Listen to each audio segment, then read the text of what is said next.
Je vous présente les deux petits compteurs référence MM32LM et MM32MM. Donc pour le MM32LM, il s'agit d'un petit compteur monophasé qui va jusqu'à 45 ampères et qui est certifié MID pour la facturation.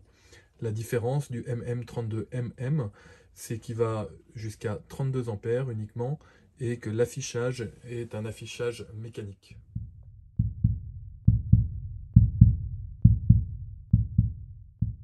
Voilà donc les deux petits compteurs. Donc on s'aperçoit tout de suite du compteur avec l'affichage LCD et le compteur avec l'affichage mécanique.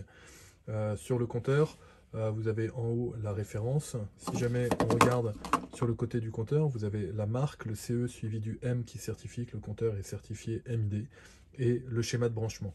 Pour le branchement, c'est assez simple. Vous rentrez avec la phase dans la borne 1, en haut à droite, vous ressortez sur la borne 3, et au niveau du neutre, vous rentrez en 4 et vous sortez en 6. Il y a ensuite deux petites bornes 20 et 21 qui servent pour la sortie d'impulsion. Généralement, on n'utilise pas cette sortie d'impulsion. Pour l'autre compteur, le MM32LM, le schéma de branchement est le même. Sur ces compteurs, vous avez livré avec des petits cache-bornes qui permettent de venir plomber les borniers du compteur électrique.